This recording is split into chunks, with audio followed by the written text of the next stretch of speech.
Hello and welcome to The Drum. I'm Ellen Fanning. Coming up, Attorney General Christian Porter has identified himself as the minister accused of raping a teenage friend decades ago, emphatically rejecting the allegation.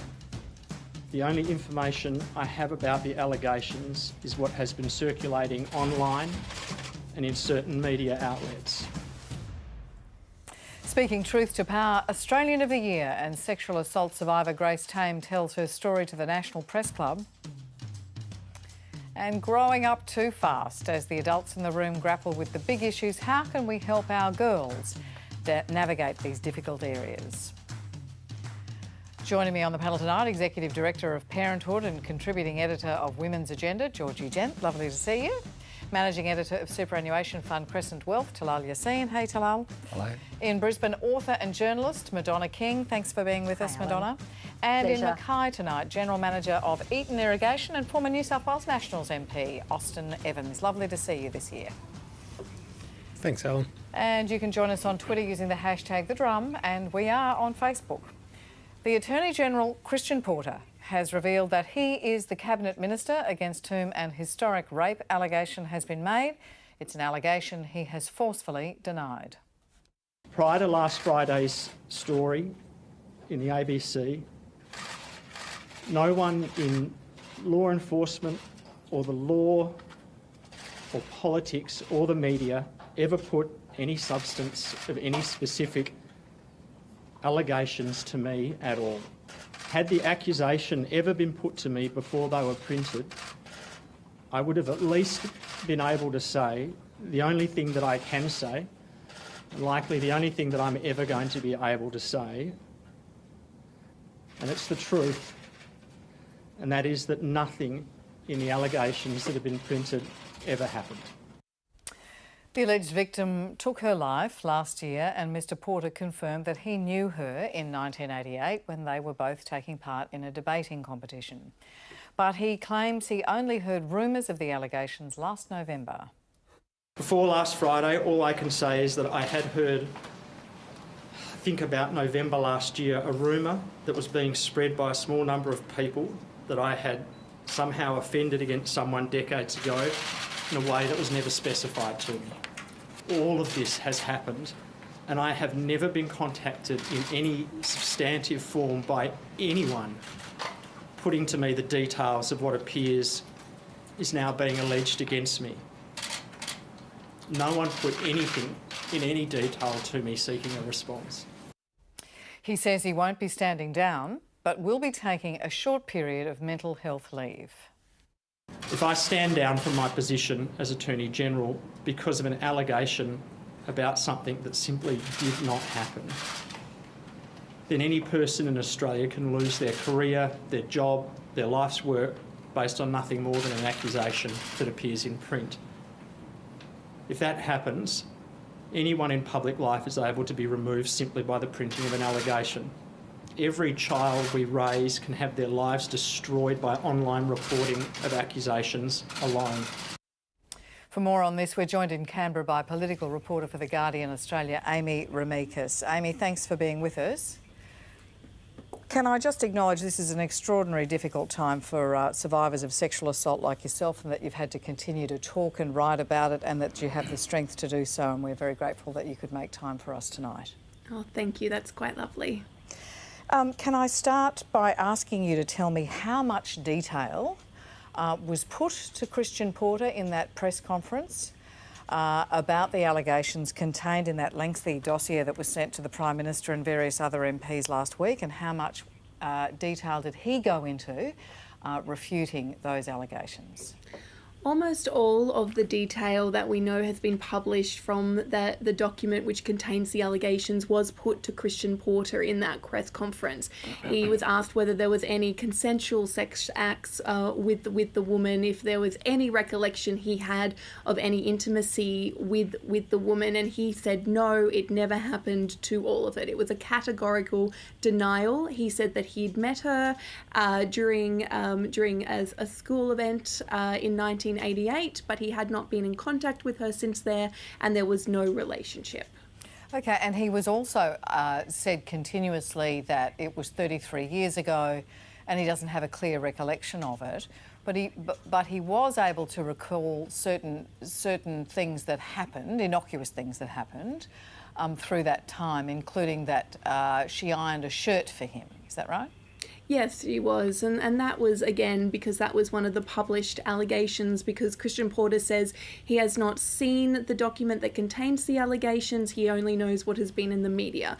And one of those was that when, while she was ironing a shirt for Christian Porter, he made a comment that she would make someone a very nice wife someday. So he said he remembered that he believed that the woman taught himself and two other people who were there as part of this school event how to iron a shirt because they hadn't done it before. He remembers a dinner because there was a bowl of prawns at the dinner, and he remembers that. He's not sure if they went dancing afterwards, but he says that is possible. So his recollections of the time 33 years ago do seem to be linked to certain events and certain actions. And for clarity, he wasn't sure whether he'd made that comment about whether she'd make somebody a nice wife. Georgie, can I turn to you? You've written a lot about this. You've looked at what the Prime Minister said, and you're very much across all the detail of how this has unfolded. Were you surprised that the Minister, Christian Porter, stood up in a press conference for 42 minutes and had not examined the dossier that had been sent to the Prime Minister's office that detailed the allegations against him? I was quite shocked by the revelation by the Attorney General that when he was presented with news of these allegations by the Prime Minister on Wednesday, he didn't read the contents of the report. Now, on Monday, when the Prime Minister himself answered questions at a press conference on this, he also made that comment that he had been briefed on its contents, but he hadn't read it. Now, I was a lawyer briefly for literally 30 seconds in my career, and one of the things that I think many lawyers will relate to is that lawyers are across details. Now, I find it really difficult to believe that a trained lawyer, as Christian Porter said today, he was a prosecutor for a long time, he's been a legal officer for a long time, he is the Attorney General of this country. And if in a meeting with the Prime Minister where very serious criminal allegations are being laid out, in a document, I haven't seen the document, but my understanding is that it is quite a lengthy, substantive document. It is not just a sort of, two-sentence anonymous tweet. It is a dossier compiled. And the idea that neither the Prime Minister or the Attorney General in that instance thought it necessary to get across the details, I find quite implausible. And I think that if that is genuinely the case, if neither the Prime Minister or the Attorney General saw fit to read these allegations, I think that explains the response that we're getting, that if they genuinely thought the contents of that report were not relevant to them as the highest, holders of the highest office in Australia, it wasn't necessary for them to read. I'm not surprised that we haven't seen any action. Madonna, can I turn to you? Christian Porter said very clearly no one had ever brought these allegations to him. Now, I haven't been able to ring the journalists involved and ask them what allegations they put to him before publication, but just your response to that yes, the Prime Minister, the Prime Minister's office had a copy of this lengthy dossier. One imagines the Attorney General could have asked for it, but in fact no one has brought it directly to his attention. Yeah, I struggle to believe genuinely that he hasn't seen that dossier if it was available to him. I also struggle to believe that the allegations weren't raised with him. I don't think that changes his absolute vehement denial, though, whether or not he read it. And I think if we take a step back, he's saying whatever he was told and any other detail, it did not happen. And he can't say that any more clearly than he has. Whether we believe him is another issue, but he, the highest legal officer in the land, has held an extraordinary press conference, and he cannot be clearer in his denial, can he? And that then makes it difficult when you go to talk about, independent inquiries and police inquiries or whatever, because you have something that is 33 years old.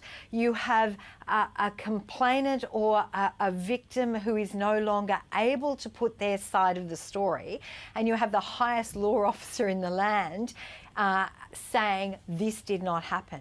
And I think that makes it very difficult, whether it's today or in 3 weeks or in 3 months, to get to the bottom of this specific incident, but it doesn't mean there is a broader issue here that warrants investigation. Amy Remekas, can I turn to you? Apparently 2 journalists have come out and said now that they did take the allegations to Christian Porter, I am told. Do you know anything? They took it to his office. There we are, there's a distinction. What's your reaction to that? Well, we've had several journalists come out and say that they had made attempts to take allegations that had been raised to Christian Porter's office. And we know from that press conference that he denied that he'd ever had it raised with him. We also know that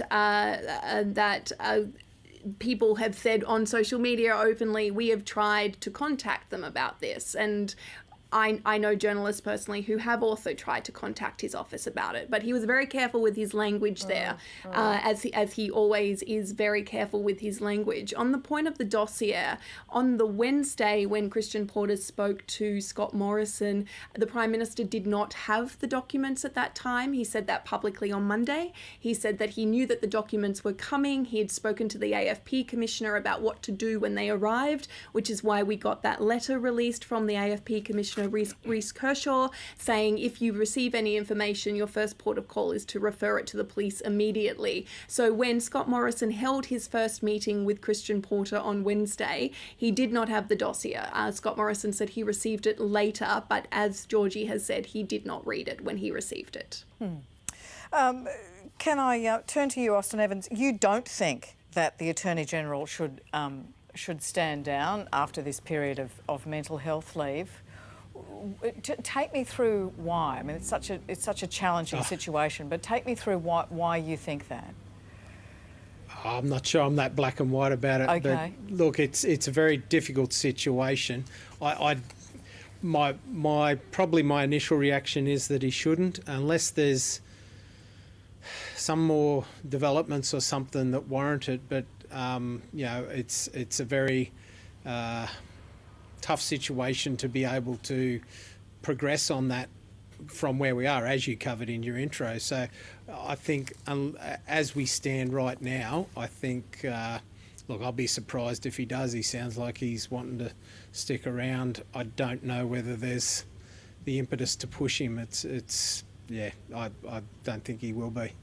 Talal, what about the idea of an independent inquiry? I mean, Christian Porter said today, if I stand down, and he's, to be fair, he's being asked to stand aside pending an independent investigation. But if I stand down as Attorney General, it sets a new standard. In fact, he said we wouldn't need an Attorney General as there'd be no rule of law left in this country to protect. So he's basically saying if he's forced to stand down on the basis of an allegation, it sort of sets a chilling new standard in politics. Do you think, is that true? Is that an exaggeration? I think it's a very fraught situation, and I think he's in a very difficult spot, whichever way you look at it. The problem is the criminal charge attached to this, and the person who would partake and who could actually agitate or have some evidence is no longer with us. It's not whether he's a minister of government or not, it's the fact that where do you go to from here? And so standing down is very common in most areas, but in any area, whether you were privately employed by government, a minister of the Crown no less, there needs to be a potential for you to be charged, and there's not even a statement here. Or for some resolution, surely, Georgie. Well, yeah, because I think what we have to be really careful about here is the evidentiary burden in a criminal trial is very different from the evidentiary burden that might necessitate an independent investigation, or at least further investigations taking place. So what would that look like, given that the woman who made the allegations in some detail has sadly died and is no longer available to give evidence? So what would that look like? Well, my view is that, and I listened to Christian Porter offer those words of sympathy to the victim's family and to her loved ones, and I thought, in this instance, as Attorney General, if he is interested in delivering some dignity to her loved ones and her parents, and if he's interested in delivering confidence in our justice system and in power being used appropriately, I think it would be incredibly generous and dignified for him to encourage the instigation of an independent inquiry to see whether or not there are questions to answer. I don't think that the inquiry needs to look at, is he criminally responsible for these charges? I think the Attorney-General, the standard of conduct that we can require is higher than just not committing a crime. Can I say that? I think We're talking misconduct. to Georgie about that, and I absolutely agree from a dignity and honour perspective. But I think it points to the broader issue of what the Prime Minister can do tomorrow. What Christian Porter should very much do, as Georgina is suggesting, because he had the highest He should standard. stand down. He should stand down and say, as the chief legal officer of this country, I believe in the system, I've done nothing wrong, and I'll stand down. And it doesn't set the standard that he suggests. But the You government, don't think so? The notion that there'd be no rule of law left. Exactly. That there'd be I think that's an chilling new exaggeration. Right. However, I think the Prime Minister should send a very strong message. I think this is a moment of national significance. Nearly, or alongside what happened in Tasmania with the gun buyback and what John Howard did. This is a very important moment of national significance. There's been a number of allegations of things happening around the parliamentary party, around power, and about sexual assaults.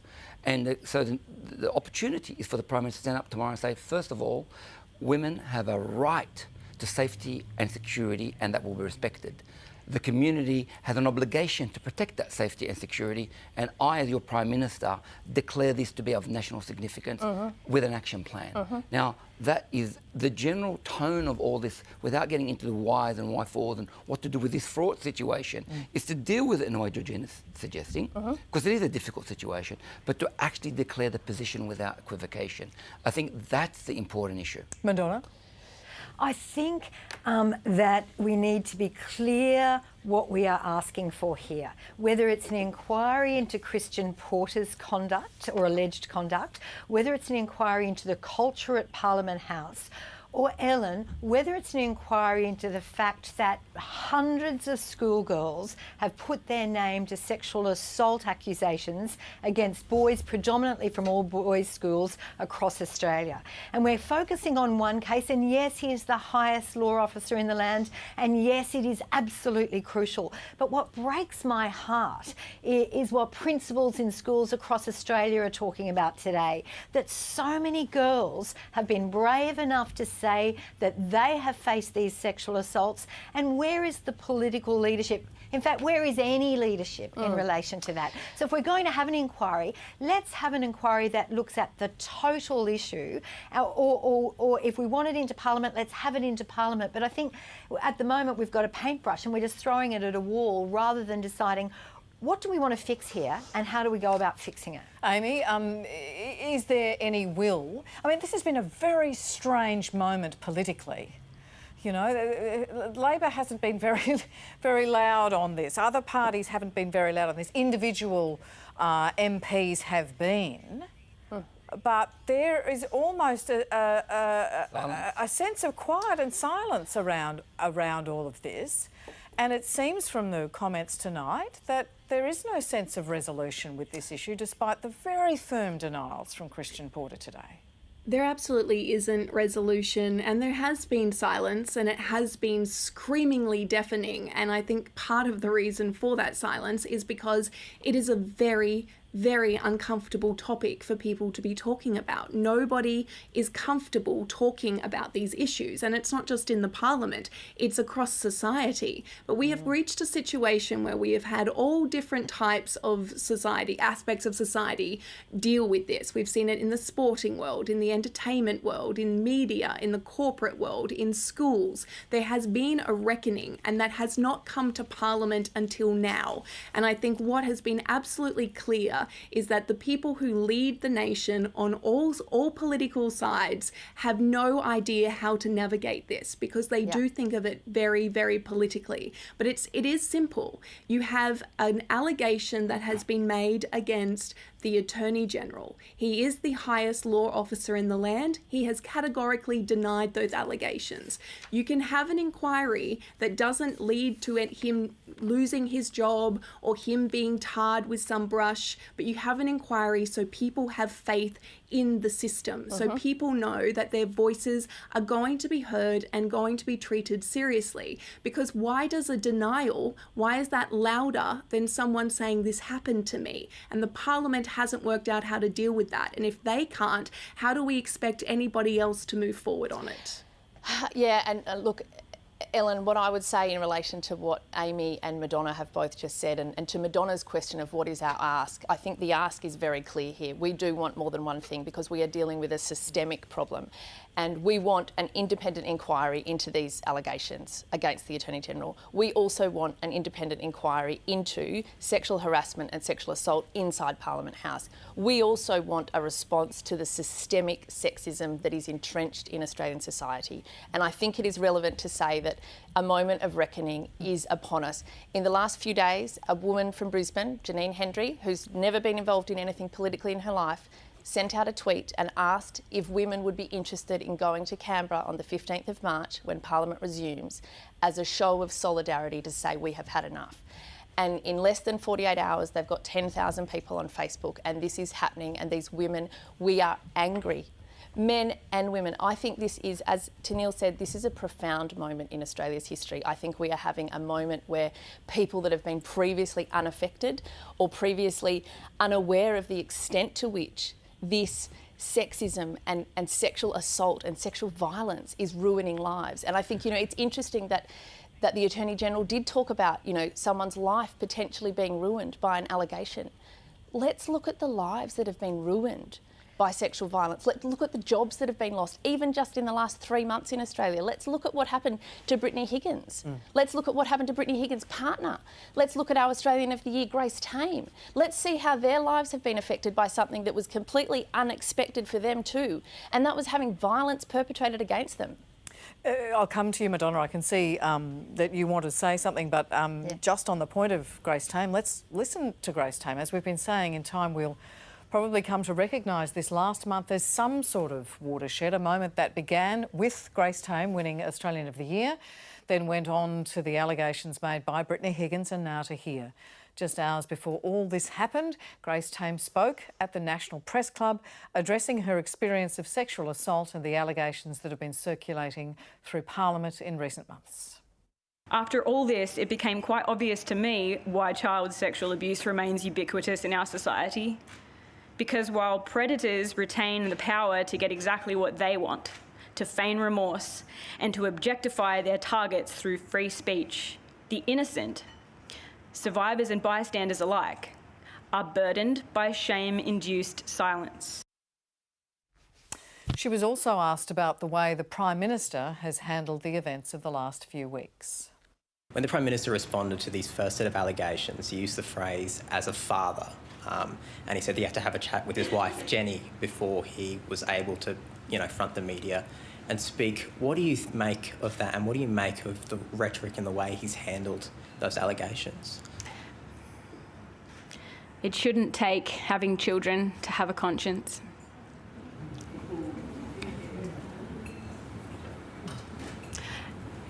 And actually, on top of that, having children doesn't guarantee a conscience. Blistering clarity. Amy, you were in the room. Wow. What was the response? You could have heard a pin drop, and there's a gap in between the two statements that she makes, and that is because everyone was hanging on to every single word that Grace Tame uttered, and rightly so, because she has been such an eloquent and strong voice in the midst of all of this, in telling people that they are believed and they are being listened to, and that survivors have a right to take up space.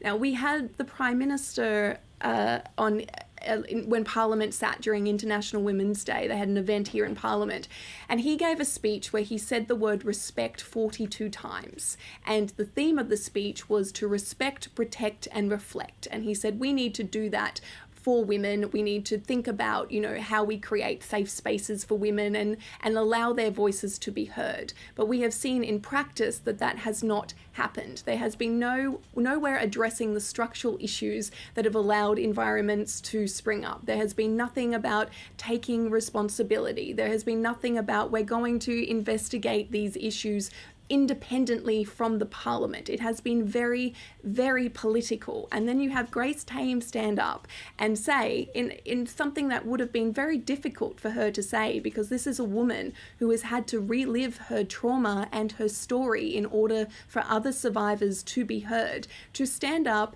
and rebuke the Prime Minister on behalf of a huge section of society that is asking him to step up. It shouldn't just be left to Grace Tame. It should be something that everyone, including the Prime Minister's colleagues, should be asking him to do. Austin, I want to go to you on that one. The dignified young woman, as Amy puts it, saying, step up, Prime Minister.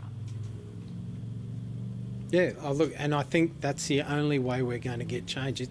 It's not one person doing it. It's not just the government doing it. They need to lead, and we all, as a society, as a culture, we need to all step up, because that's the only way you're going to bring about change. I mean, so much of the problems in this area are part of the society and the culture as well. We've got to change those things in the culture so that the people, women in particular, feel empowered and don't feel shame or any of those sort of things that often get in the way of this, and we need to deal with men and boys having respect and treating people decently.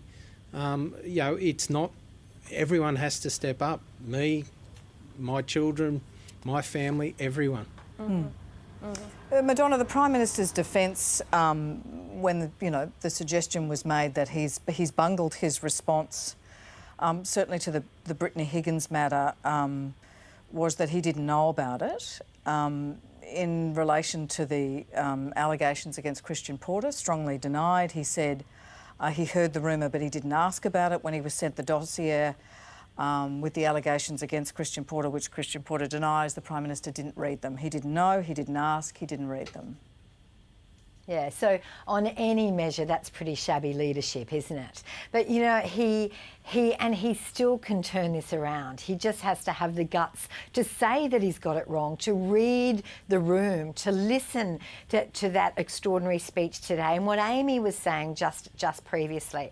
But, it is a massive challenge, Alan. I wrote a column for the New Daily about this last week and about Brittany and about the 500 schoolgirls. And I reckon at least half the emails I received were from people, predominantly women, asking, can I really have that argument when the girls were drunk or out late or blaming the victim? And I don't know how we go to stop that kind of view, which I think is an undercurrent here. So we're arguing about this vehemently and all passionate about it, but I wonder if out there is this simmering view still that some women ask for it. And I find that heartbreaking, but I don't know how any kind of inquiry, I think, has to be able to deliver an education and an understanding so that is not the viewpoint at boys' schools or for any cohort of the population. Amy, this is really hard for you. I can see looking at your face this is really hard for you. And I guess it's the distinction between leading and following, right? It is, and it is also about rhetoric from our leaders as well. I mean, we heard the Prime Minister say that he needed his wife to clarify it.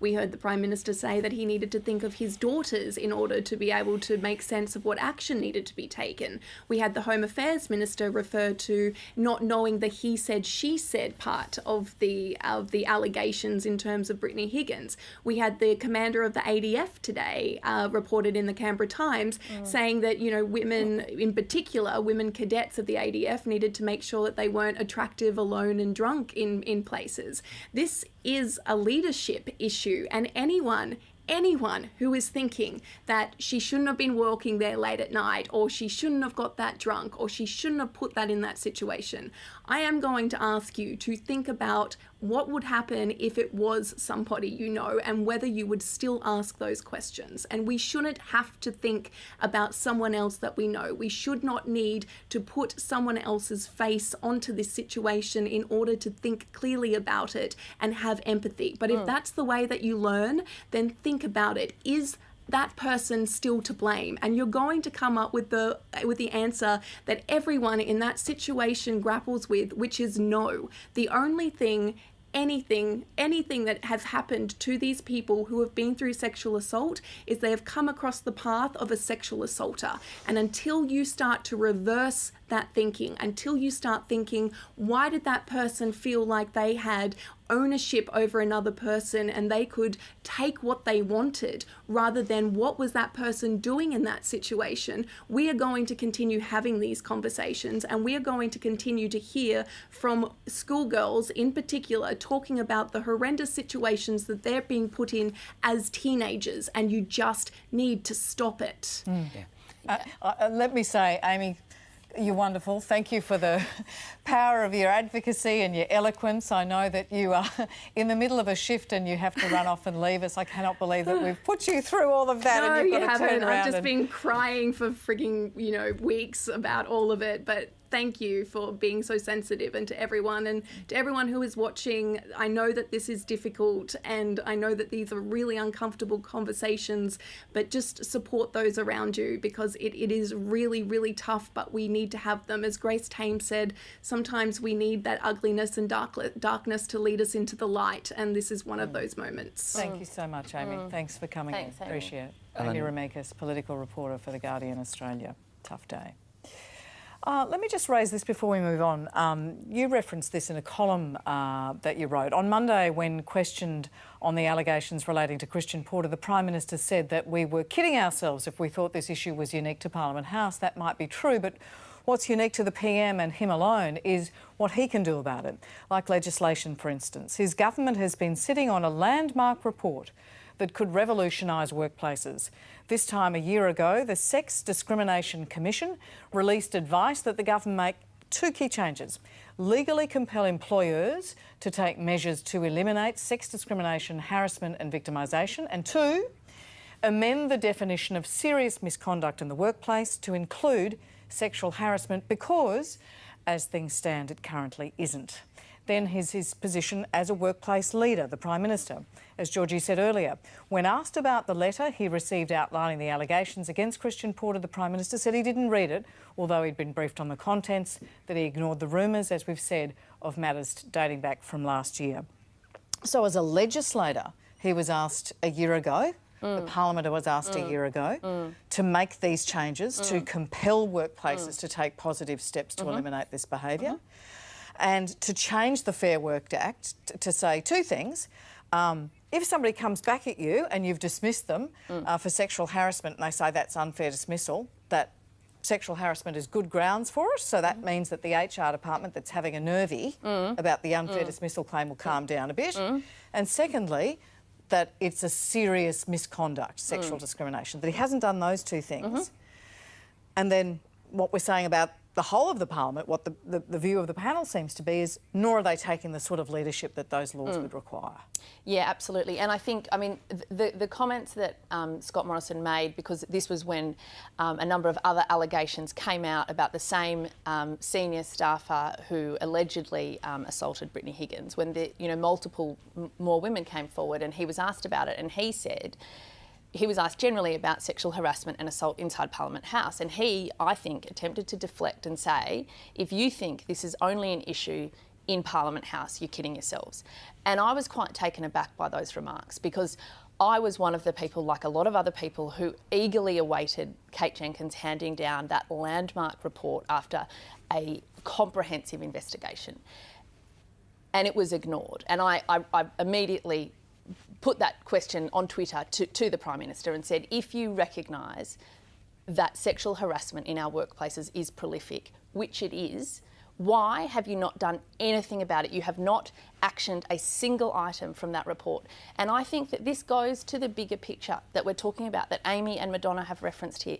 When we talk about young men and young boys in schools treating women in the way these young girls are telling us about, and when we see these allegations of what's happening in Parliament House, in Minister's office, by senior staffers, and we see the way the Prime Minister attempts to dismiss and minimise the humanity of a woman like Brittany Higgins, or a woman like the woman who we now know has died, who alleges that she was raped by the Attorney General.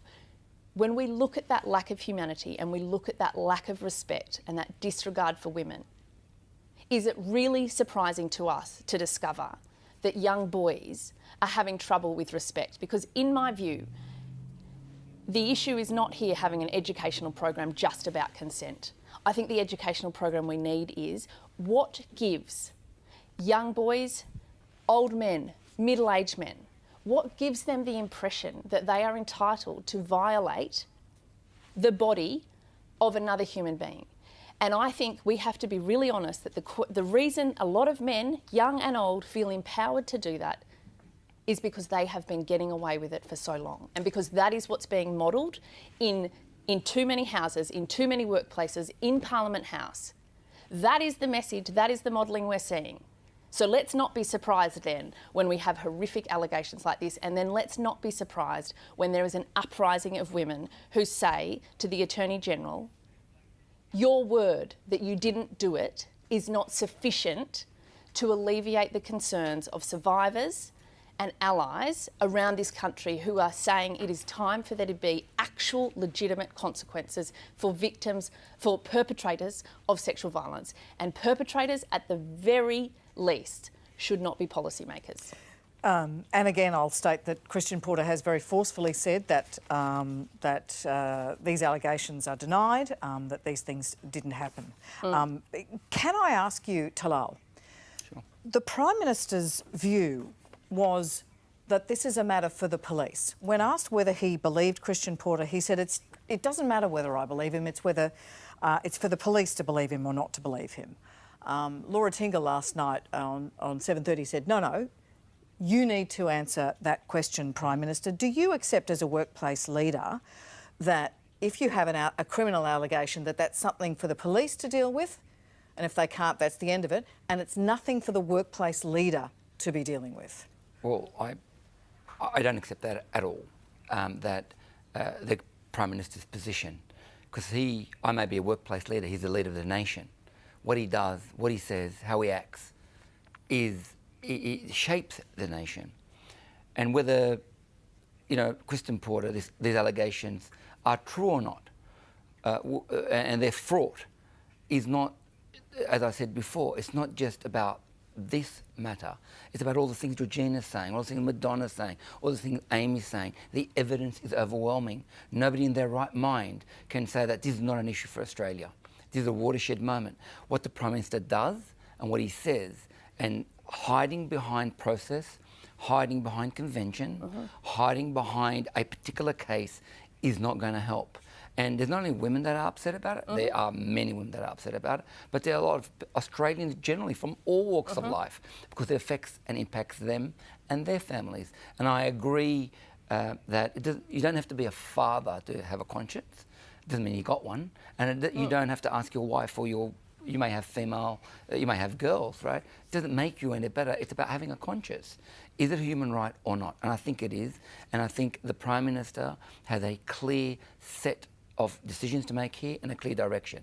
Either he sticks to this as a political issue, where he's got to protect his Attorney General and he's got to work it politically, or he makes a national statement about the rights of women to feel safe and secure in their home, in their work, and out in the street. And that's not what he's doing. Let's return to that point that Madonna made earlier about victim blaming. Just today we heard that Australia's Defence Chief told new recruits not to make themselves prey to sexual predators by being out late, alone, drunk and, quote, attractive. The ADF has defended the comments, noting the General's intention is to help cadets protect against sexual assault and harassment. In his view, being aware of the 4 A's, young, attractive people, noting the entire class fell into the risk factor, alcohol, after midnight and alone, enabled the group to recognise and mitigate the threat posed by abusive or predatory individuals. The Defence Chief's comments were put back to Grace Tame today. Look, I'm not judge, jury and executioner, but those are that's not helpful rhetoric at all. That feeds the idea that this is something that a victim has to foresee and stop themselves as if they're to blame. And that is really unhelpful. Austin, you'll have read what Angus Campbell had to say. What are your thoughts? I don't. When I was first told those comments, when someone was talking to me and explained those comments, my initial reaction was, "Is he still in his job?" Because I don't think that that's appropriate, and I don't think that that's helpful advice in that situation. And as others have said, that reinforces this stereotype of somehow it's the victim's fault. We've got to be clear. We've got the people who are doing this are doing the wrong thing, and they just need to stop it. So, yeah, no matter what happens, someone could be completely in that state and all those things. That does not give anyone the right to do it, and that's the message we have to get clear in our society, and the thing we have to change in our culture. Yeah, this is what you were getting at, Madonna. Can I say that Angus Campbell had real clarity when those war crimes allegations were brought up, showed extraordinary leadership. And then he makes this speech, and this speech is repeated. These ideas are repeated today by the principal of King Coppell Rose Bay, who writes to parents asking them to talk to their daughters about consent, the impact of alcohol, risk-taking behaviours and self-respect. Askham wrote to alumni saying, "We encourage our current parent body to continue to have regular conversations with their daughters about consent, safe partying practices and firm personal boundaries." Loretto Normanhurst, talk to your girls about risk-taking and self-respect. Do you interpret those as all being of a theme there? Yeah, look, I do. But I think it's the gendered nature of this. I'm not going to let my 16 and 17-year-old daughter walk home at midnight, full stop. But I would hope if I had sons, I would have exactly the same view. I think that these statements Austin has 4 sons and he's shaking his head and said he wouldn't either, righto? Yeah. No, great. And so I think the fact that these appear directed at females, and I think we should be careful because there are 2 conversations here. There is one we are having, and we're having in Canberra, and we're having in part of the community, and there is another one that you have just read out happening in big chunks of the community. And if this is to be a watershed moment, then we've got to take everyone with us. I think the idea that any 15 or 16-year-old goes out and gets drunk is something as parents we need to tell them that it dulls their decision making.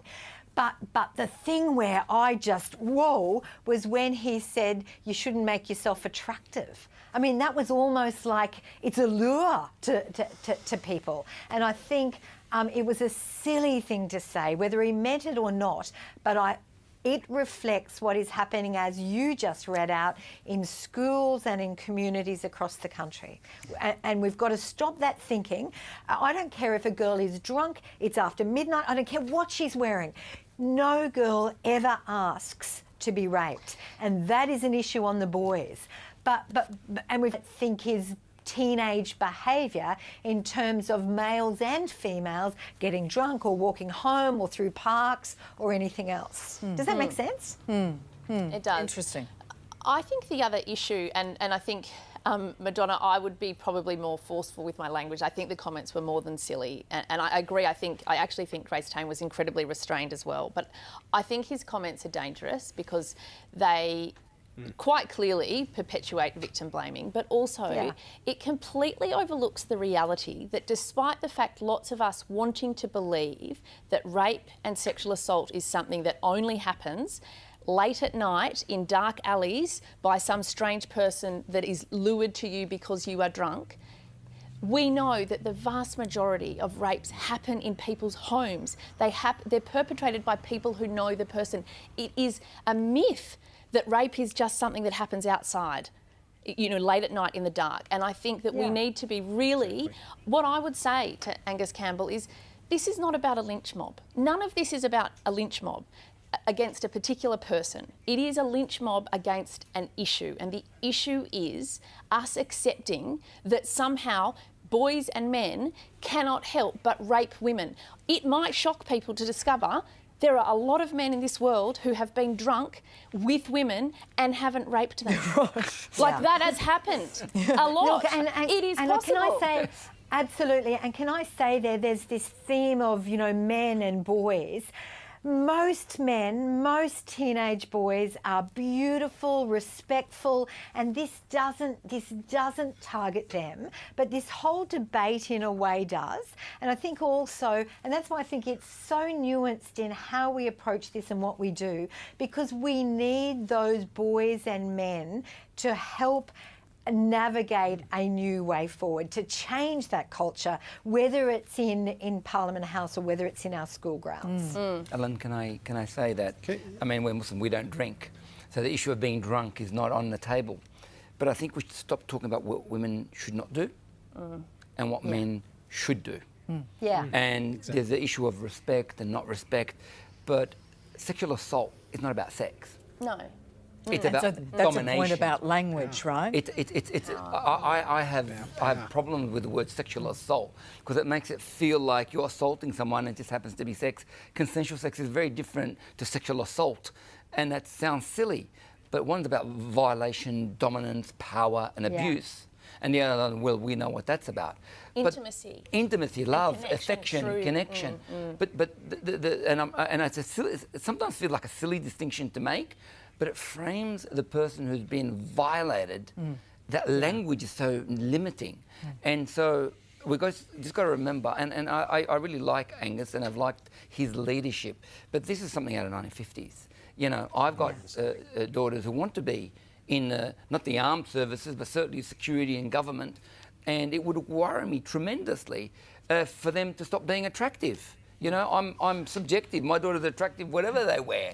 You know, but why is that an issue? Why is that an issue? These conversations can be so hard to have. So if you feel you need to talk, you should call Lifeline on 13 11 14 or 1800 RESPECT 1800 737 732.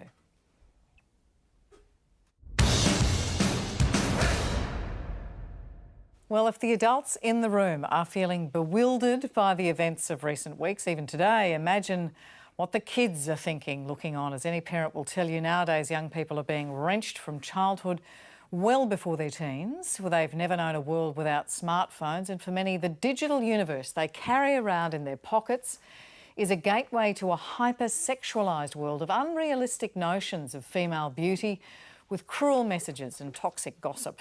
For her latest book, Madonna King has taken a deep dive into the world not of teenagers, but the new adolescents, aged just 10. She calls them teenagers, and she spoke to 500 of them for this book. Madonna, what happened? I have sons, and I rang the mothers of daughters who said, oh yes, the difference between my 16-year-old at 10, my 13-year-old at 10 and my 10-year-old now is extraordinary. What the heck happened? It's like a generation. As one school principal said to me, she can remember 10 years ago when these children were born, that they arrived in prams to school assemblies for older sisters, etc. None of them had a dummy. The pacifier was actually an iPad or an iPhone. And this is a generation where that has been their whole world. And what it's done, I think, is just made them so much older, younger, but they're seeing things and reading things that they don't necessarily, well, they definitely don't understand. And the difference now between an 18-year-old when they were 10 and a 10-year-old now is chalk and cheese. You give pseudonyms to the girls, the 500 10-year-olds you spoke to. Ava is an example. She's 10, you know. Yeah. She's 10. You've got a 10-year-old body, right? And she puts on a bathing costume, a two-piece, and she says, I can't wear this because I'm too fat or my stomach is... And she's analysing her stomach and what her knees look like, and she's 10. Why isn't she thinking about unicorns and cuddles, you know? Absolutely, and that's the problem, because some girls at that age do have a pet unicorn. Some of them have a big sister who might be bisexual. And so those conversations around the schoolyard now in 10-year-old groups is quite phenomenal. And little Ava, I mean, her mother was buying her a bikini, and her view is she has a big rib cage. And I sat with her as she told me the story, and she had 5 or 6 friends with her. And she stood up to show her rib cage, and you know what, Ellen? They're all nodding in agreement. And I'm thinking, well, she's tiny. But around that table, they then decided, they said what was wrong with them. Big teeth, gaps in the teeth, too fat. Overwhelmingly, being tall now at 10 is a really difficult thing. But as school counsellors and psychologists told me, sadly, the girls want to change the things they can't, like their height or the colour of their skin, and their judgment on themselves is just so brutal, so brutal. Georgie, you have a 10-year-old. Presumably, she doesn't have an older sibling, but whether they were bisexual or whatever their sexuality was wouldn't have any impact on the fact that suddenly she's growing up a heck of a lot quicker than you did, I did, or you know, older teenagers did. Another thing that Madonna talks about is this real cruelty that seems to go on via social media that perhaps wouldn't happen face to face. The idea of being left on read. READ. I've sent you a text, my friend. I can see that you've read it because it says read, and you haven't responded, and this devastation that results from that. So I think one of the interesting things about being a parent is that naturally you are learning as you go. And this is the first time that we've had a 10-year-old. So I don't have anything to compare her to, but I do know, and I have read parts of Madonna's book, and it is terrifying and compelling and fascinating. But I guess, and this is probably where I put my hat on as Executive Director of the Parenthood, and we've just recently put out some research that looks into the supports and policies that we have for parents, because I don't think there are many people who disagree that we want to give children the best start in life. But the reality is giving children the best start in life requires time and resources and skills, and it requires being able to access the services that you need when you need them so that you can nurture your children. And I think Australia really lags the rest of the world in the policies that make the most amount of difference to child outcomes. UNICEF last year, I think most people are shocked to learn that Australia ranks 32nd out of 41 developed countries for child wellbeing outcomes. Wow. Australia was called out for consistently failing to deliver good quality educational health wellbeing outcomes for children. And I think for a country like Australia, that's quite shocking. And I think it leads to, we can't look at any of these issues in a vacuum. And I think we have to look at the world that children are seeing and what their parents are getting. And if we don't give parents help, how on earth are they meant to navigate this? And I don't have the answers just quietly on TV. Madonna has them. Talal, 3 daughters. 3 daughters. I want to talk about this idea of resilience, the R word. I mean, sometimes when I hear that, I think, does that just mean toughen up and take a teaspoon of cement? It doesn't. But how do you build resilience in girls when they're getting these messages about what they're meant to look like and all the rest of it? Well, I've got a 19-year-old, just GTS up the road, just met with her. An ABC Studios. Outside AB, I've got a 16-year-old doing her IB, HSC, matriculation, and I've got a 13-year-old. And the thing about children is they're all beautiful and different, and they keep astounding me because I think they're one thing, but they turn out to be the other. The soft, cuddly one's really the tough and go get them, and the one I think is not so involved in, as much as not so extroverted, is actually a true leader. And so that's the way you build resilience. You support them, you let them build, but you let them fail. That's what we don't do in society. Our rules are very simple. If you fail, we tell you you failed. You've done badly. You did you work hard? Yes. But you still failed the test. You're entitled to nothing. But you still failed. But tomorrow you get another shot. Yeah. Let me go to Austin. We're short on time, Austin, but country kids, broad generalisation, but nevertheless, this is what Madonna was sort of generally finding, fared better. She talked to Mount Isa principal Haneen Frick, who said, look, it could be weather-induced, watching the life cycle, animals live and die. but somehow country kids generally have got a better, girls have got a better handle on things. What do you think of that?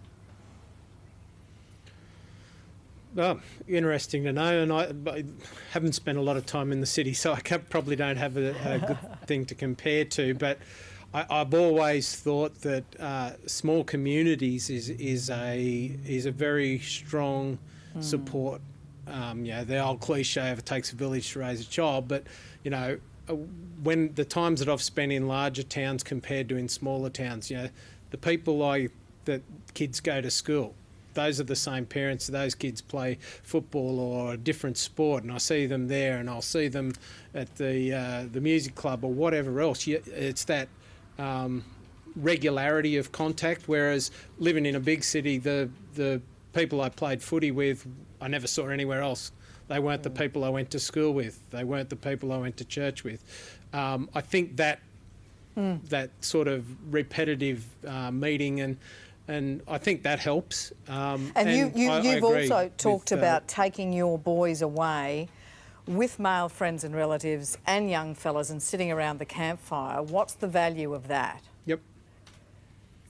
So that's an idea I got from a Steve Biddett book. Right. He talks about that at some stage your kids are going to want to look to other role models.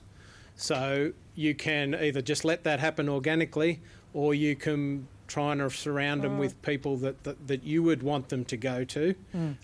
Again, in a small town, they're generally people you know, so it's the football coach who you also happen to work with or something like that. So, but that's the idea of doing that. And the other one was John Eldridge, who wrote a book called Wild at Heart, a Christian writer, talking about that boys are a bit like a knife.